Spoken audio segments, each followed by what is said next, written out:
ಈ ದಿನ ದಾಸಬೇಡರ ಸಾಂಸ್ಕೃತಿಕ ವೀರರಾದ ಸೂರ್ಯ ಯರಗಟ್ಟ ನಾಯಕರ ವೃತ್ತಾಂತದ ಐತಿಹ್ಯದ ಮುಂದುವರೆದ ಭಾಗವನ್ನು ಹೇಳ್ತಾ ಇದ್ದೀವಿ. ಈಗ ಹಿಂದಿನ ಸಂಚಿಕೆಯಲ್ಲಿ ಯರಗಟ್ಟ ನಾಯಕರನ್ನು ಗುಜಗತ್ತಲ ಕ್ಯಾಸ ಎಂಬವನು ಮರೆಯಲ್ಲಿ ಒಂದು ಮರದ ಪೊಟರೆಯಲ್ಲಿ ಇದ್ದುಕೊಂಡು ಹಿಂದ್ಗಡೆಯಿಂದ ವಿಷದ ಬಾಣಗಳನ್ನು ಹೊಟ್ಟೆಗೆ ಹೊಡೆದಾಗ ಅವರ ಹೊಟ್ಟೆಯೆಲ್ಲ ಇದಾಗಿಬಿಟ್ಟು ಕರುಳೆಲ್ಲ ಹೊರಗೆ ಬಂತು. ಅದನ್ನು ಇಟ್ಕೊಂಡ್ಬಿಟ್ಟು ಹಾಗೆ ಬಂದು ಅಲ್ಲಿ ಬೆಳಗಟ್ಟದ ಊರಿನ ಪ್ರಾರಂಭದಲ್ಲಿ ಅಲ್ಲಿ ಅವರು ನೆಲದ ಮೇಲೆ ಬೀಳ್ತಾರೆ. ಅದನ್ನು ಈಗ ದಿಗುಗುಡ್ಡ ಅಂತ ಕರೀತಾರೆ. ಅಲ್ಲಿಗೆ ಯಾರು ಜನಗಳೆಲ್ಲ ನೋಡ್ಕೊಂಬಿಟ್ಟು ಯರಗಟ್ಟ ನಾಯಕರು ಇಲ್ಲಿ ಬಿದ್ದಿದ್ದಾರೆ ಅಂತಕ್ಕಂಥ ವಿಷಯಗಳನ್ನು ಎಲ್ಲರಿಗೂ ಅದು ವಿಷಯ ಗೊತ್ತಾಗುತ್ತೆ. ನಮ್ಮ ಕಂಪಳದ ಯಜಮಾನರಿಗೂ ಕೂಡ ಗೊತ್ತಾಗುತ್ತೆ. ಅವರೆಲ್ಲರೂ ಕೂಡ ಇಲ್ಲಿ ಬೆಳಗಟ್ಟಿಗೆ ಬರ್ತಾರೆ.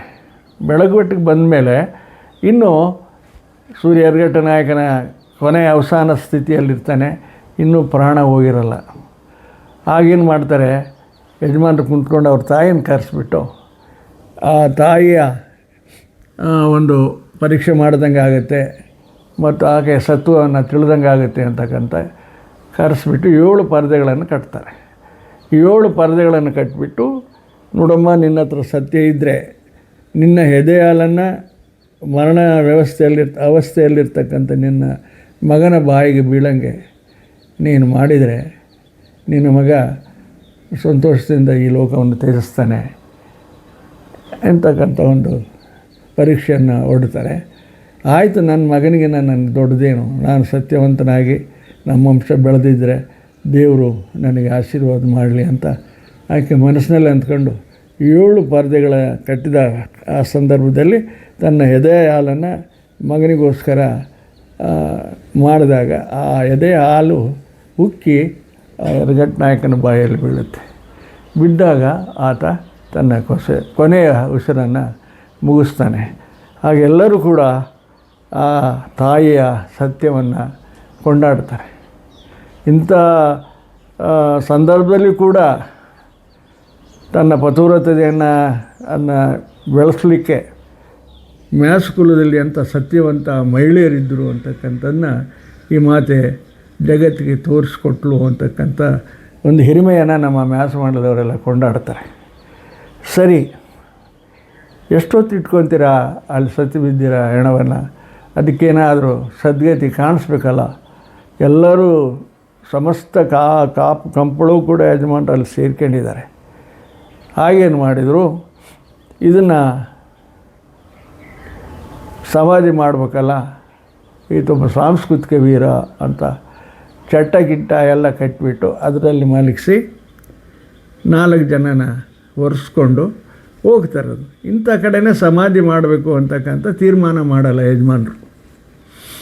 ಸರಿ, ಎಲ್ಲರೂ ಆ ಶವದ ಹಿಂದೆ ಹೋಗ್ತಾ ಇರ್ತಾರೆ ಹಿಂಬಾಲಕರಾಗಿ.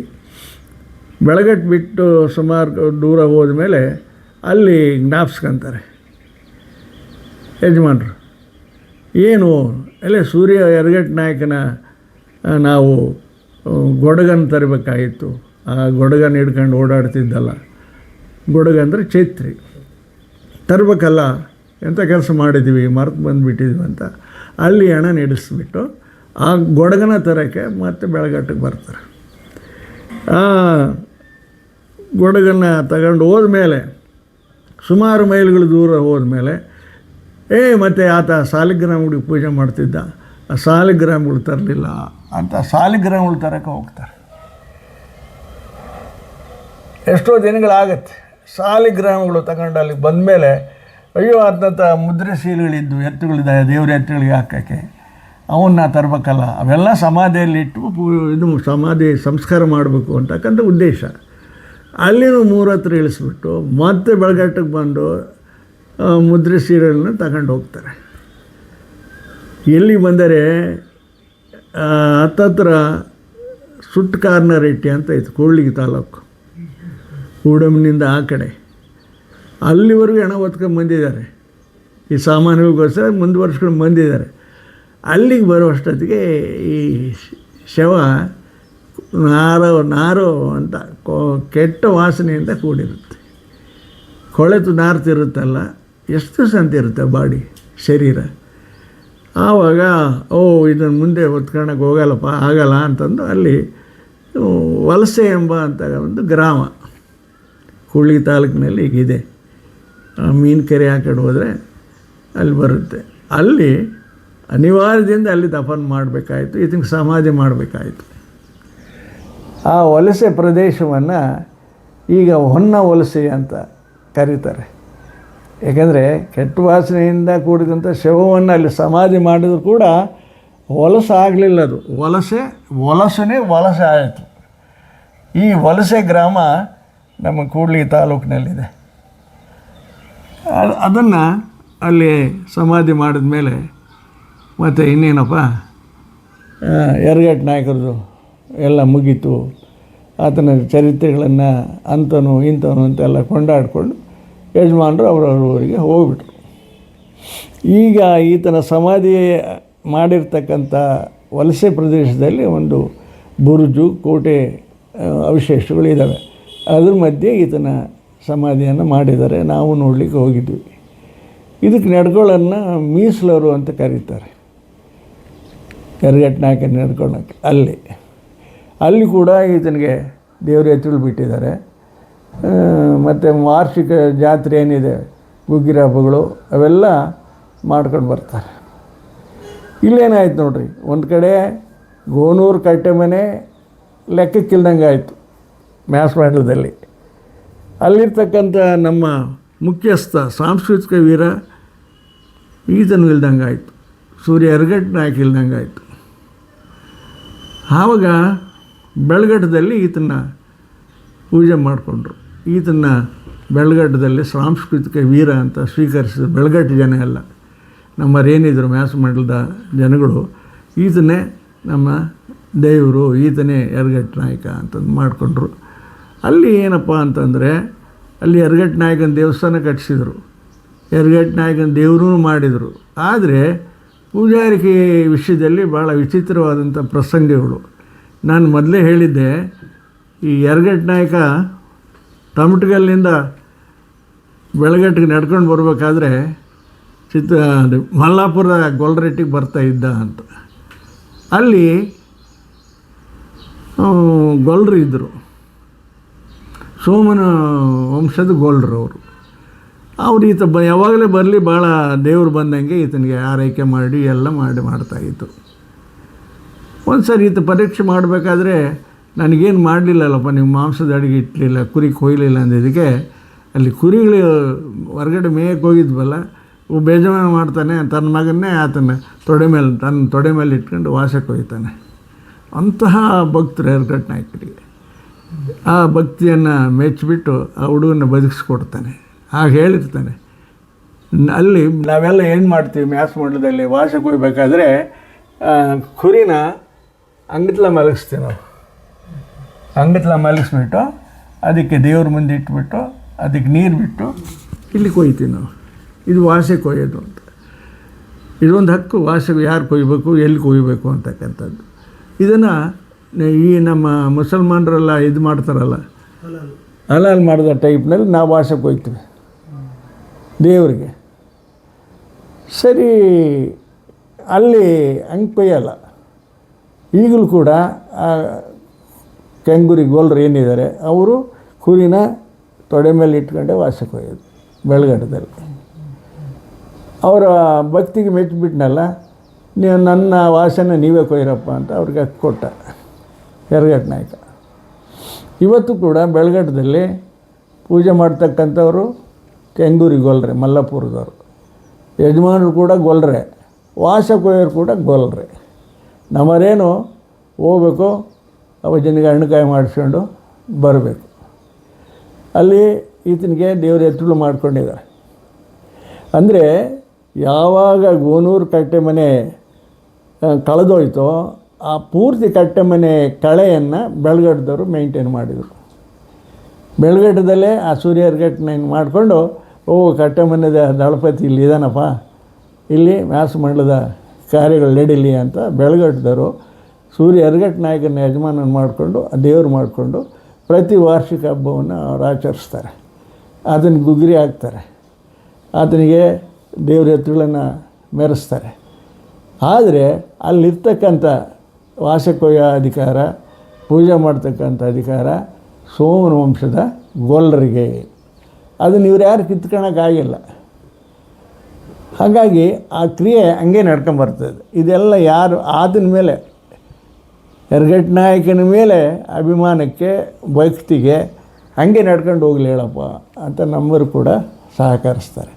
ಅಲ್ಲಿ ಒಳ್ಳೆಯ ದೇವಸ್ಥಾನ ಕಟ್ಟಿಸಿದ್ದಾರೆ, ನಮ್ಮವರು ಎಲ್ಲ ವ್ಯವಸ್ಥೆ ಮಾಡಿದ್ದಾರೆ. ಆದರೆ ಅಲ್ಲಿ ನಮ್ಮರಿಗೆ ಹಕ್ಕಿಲ್ಲ, ಯಾಕೆಂದರೆ ವಜ್ಜನ ಮಾತು ನಡಿಬೇಕಲ್ಲ. ಹೀಗಾಗಿಬಿಟ್ಟು ಎರಗಟ್ ನಾಯಕ ಎಲ್ಲಿಂದ ಬೆಳಗಟ್ಟದಿಂದ ಹುಳಿ ತಾಲೂಕಿನ ವಲಸೆವರೆಗೂ ಆತನ ಚರಿತ್ರೆ ಹೇಳ್ಕೊಂಡು ಹೋಗ್ತಾ ಇದ್ದಾರೆ. ಎಲ್ಲಿದ್ದ, ಹೇಗಿದ್ದ, ಆತ ಯಾರ ಮಗ, ಏನು ಕತೆ, ಇವೆಲ್ಲ ಚರಿತ್ರೆಗಳನ್ನು ನಾವು ಜನಗಳ ಮುಂದೆ ಹೇಳ್ಕೊಂಡು ಹೋಗ್ಬೇಕು. ಅಂತಹ ವಲಸೆ ಗ್ರಾಮದ ಪ್ರದೇಶದಲ್ಲಿ ಇದನ್ನು ಶವವನ್ನು ಹೂಡಿದ್ರು. ಯಾರೂ ಅಂದ್ಕೊಂಡಿರಲಿಲ್ಲ ಇಲ್ಲೇ ಬೆಳಗಡದಲ್ಲೇ ಸಮಾಧಿ ಮಾಡ್ಬೋದಾಗಿತ್ತು. ಅದೊಂದು ನಿರ್ಣಯ ಅಲ್ಲಿಗೆ ಬಂದುಬಿಡ್ತು. ಅಲ್ಲಿ ಅದನ್ನು ಕೊಳೆತು ನಾತ ಹುಟ್ಟಿದ್ದಕ್ಕೇನೆ ಅಲ್ಲೇ ಇದು ವಲಸೆ ಹೊತ್ತೋಗೋದು ಬೇಡಪ್ಪ, ಎಲ್ಲ ಬಿದ್ದೋಗ್ಬಿಡುತ್ತೆ ಅಂತದ್ದು ಅಲ್ಲಿ ನೋಡಿದ್ರು. ಇಂತಹ ಪ್ರಸಂಗಗಳನ್ನು ನಾವು ಸೂರ್ಯ ಎರಗಟ್ ನಾಯಕನಲ್ಲಿ ನಾವು ನೋಡ್ತೀವಿ.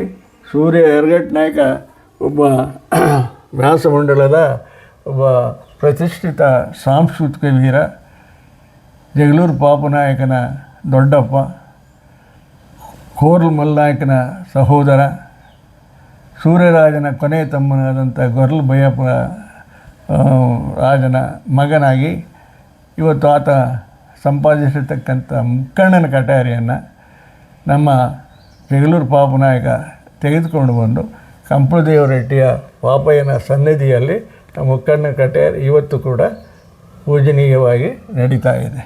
ಇಂತಹ ಒಂದು ಐತಿಹಾಸಿಕ ಸಂಪ್ರದಾಯ ಇದ್ದರೂ ಕೂಡ ಅಲ್ಲಿ ಸಾಸ್ಲಟ್ಟಿ, ಬಳಗಟ್ಟ, ಬಚೋರ್ನಟ್ಟಿ, ಗೋನೂರು, ಅಲ್ಲಿ ಸಾಸ್ಲಟ್ಟಿ ಹತ್ರ ಕಾಟೇನಹಳ್ಳಿ ಅಂತ ಒಂದಿದೆ. ತಮಟ್ಕಲ್ಲಿಂದ ಅಲ್ಲಿವರೆಗೂ ಗುಡ್ಡುಗಳಿದ್ದಾವೆ. ನಾವು ನೋಡಿದ್ರೆ ಆ ಗವಿಗಳಲ್ಲೆಲ್ಲ ಈ ಎರಗಟ್ ನಾಯಕರು ಅವರು ವಾಸವಾಗಿದ್ದರು, ತಪಸ್ಸು ಕುಂತ್ಕೊಂತಿದ್ರು ಅಂತ ಈಗಲೂ ಕೂಡ ನಮ್ಮರಲ್ಲಿ ಹೋಗ್ತಾರೆ. ಇಲ್ಲಿ ಕಾಟಪಲ್ಲಿ ಅಂತಲೇ ಏನು ಹೇಳ್ತಾರೆ, ಸಾಸ್ಲಟ್ಟಿ ಮೇಲಕ್ಕೆ ಅಲ್ಲಿ ಹೋಗ್ಬಿಟ್ಟು ಅಲ್ಲಿ ಹೋಗಿ ಎರಗಟ್ ನಾಯಕನ ಪೂಜೆ ಮಾಡಿಕೊಂಡು ಬರ್ತಾರೆ. ಅಲ್ಲೆಲ್ಲ ಸೂರ್ಯ ಎರಗಟ್ ನಾಯಕ ಜೀವಂತವಾಗಿಯೇ ಇದ್ದಾನೆ ಅವ್ರ ಭಾಗಕ್ಕೆ.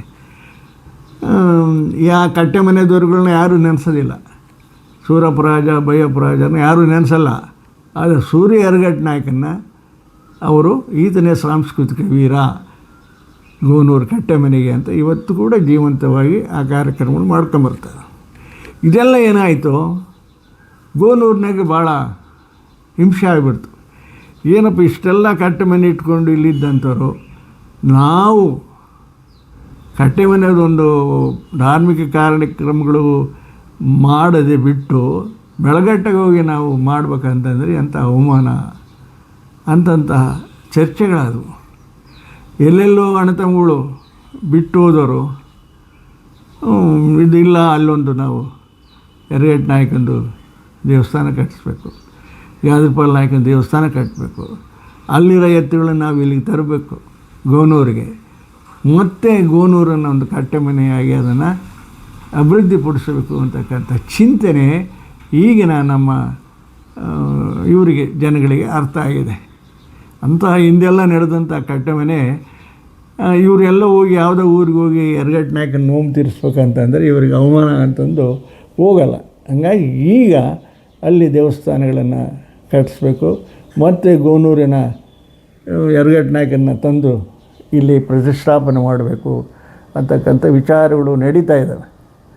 ಹಾಗಾಗಿ ಆ ರೀತಿ ಮತ್ತೆ ಕಟ್ಟೆ ಮನೆ ಮರುಕಳಿಸಿದರೆ ತಪ್ಪೇನಿಲ್ಲ ಅಂತಕ್ಕಂಥ ವಿಷಯಗಳನ್ನೆಲ್ಲ ಈಗ ಮಾತಾಡ್ತಾ ಇದ್ದಾರೆ. ಹಾಗಾಗಿ ನಮ್ಮ ಸೂರ್ಯ ಎರಗಟ್ ನಾಯಕ ಹೇಗೆ ನಾವು ದಡ್ಸೂರು ನಾಯಕ, ಗಾದ್ರಿಪಾಲ್ ನಾಯಕ, ದಡ್ಕಾಮ್ ನಾಯಕ, ಹಾಗೆಯೇ ಇವರು ಕೂಡ ಒಬ್ಬ ಮ್ಯಾಸನಾಯಕರ ಸಾಂಸ್ಕೃತಿಕ ವೀರನಾಗಿ ಈಗಲೂ ಕೂಡ ನಮ್ಮ ಜನಗಳಿಂದ ಆರಾಧಿಸಲ್ಪಡ್ತಕ್ಕಂಥ ದೈವ. ಭಾಳ ಜನಕ್ಕೆ ಈ ಇತಿಹಾಸ ಗೊತ್ತಿಲ್ಲ. ಸೂರ್ಯ ಅರಗಟ್ ನಾಯಕ, ಘಟ್ ನಾಯಕರು ಅಂತಾರೆ ಇದನ್ನು, ಯಾರೋ ಏನೋ ಅಂತ ಬೇರೆ ರೀತಿಯಲ್ಲಿ ಎಲ್ಲ ಮಾತಾಡ್ತಾರೆ. ಆದರೆ ಈ ನನ್ವಾಳ ಕಟ್ಟಮನೆಗೆ ಸಂಬಂಧಪಟ್ಟರೆ ಇವರೆಲ್ಲ ಸಾಂಸ್ಕೃತಿಕರು ನಮ್ಮಲ್ಲಿ ಹೆಚ್ಚಿರೋದು. ಹಾಗಾಗಿ ಅವರು ಬೇರೆ ಬೇರೆ ಕಡೆ ಹೋಗಿ ಜೀವನ ಮಾಡಿಬಿಟ್ಟು ಅವರು ಆ ಸ್ಥಳದಲ್ಲಿ ಸಾಂಸ್ಕೃತಿಕ ವೀರರಾಗಿ ಪ್ರಸಿದ್ಧಿಯನ್ನು ಪಡೆದಿದ್ದಾರೆ. ಇಂತಹ ಒಂದು ಚರಿತ್ರೆಯನ್ನು ನಾವಿನ್ನೂ ಹೆಚ್ಚಿಗೆ ತಿಳ್ಕೊಳ್ಬೇಕು. ಇದ್ರ ಬಗ್ಗೆ ಸಂಶೋಧನೆ ನಡೀಬೇಕು. ನಮ್ಮ ಕುಲದ ನಮ್ಮ ವಿದ್ಯಾರ್ಥಿಗಳೇನಿದ್ದಾರೆ PhD ಮಾಡಿರ್ತಕ್ಕಂಥವ್ರು, ಅವರೆಲ್ಲ ಇಂತಹ ಒಂದೊಂದು ಸಬ್ಜೆಕ್ಟನ್ನು ತಗೊಂಡು PhD ಮಾಡಿ ಸಂಶೋಧನೆ ಮಾಡೋದ್ರ ಮೂಲಕ ನಮ್ಮ ಇತಿಹಾಸವನ್ನು ಹೊರಗೆ ತರತಕ್ಕಂಥ ಪ್ರಯತ್ನಗಳು ನಾವೆಲ್ಲ ಮಾಡಬೇಕು ಅಂತ ಹೇಳಿ ನನ್ನ ಮಾತುಗಳನ್ನು ಮುಗಿಸ್ತಾ ಇದ್ದೀನಿ. ಆತ್ಮೀಯರೇ, ಈ ದಿನ ಸೂರ್ಯ ಯರಗಟ್ಟ ನಾಯಕನ 2ನೇ ಸಂಚಿಕೆ ಮುಕ್ತಾಯ. ಯಾರೆಲ್ಲ ನಮ್ಮ ಯೂಟ್ಯೂಬ್ ಚಾನಲನ್ನು ನೋಡ್ತಿದ್ದೀರಾ, ಲೈಕ್ ಮಾಡಿ, ಶೇರ್ ಮಾಡಿ, ಕಾಮೆಂಟ್ ಮಾಡಿ, ಸಬ್ಸ್ಕ್ರೈಬ್ ಮಾಡಿ ಅಂತ ಹೇಳ್ತಾ ಈ ದಿನ ಈ ಸಂಚಿಕೆಯನ್ನು ಮುಕ್ತಾಯ ಮಾಡ್ತೀವಿ. ನಮಸ್ಕಾರ.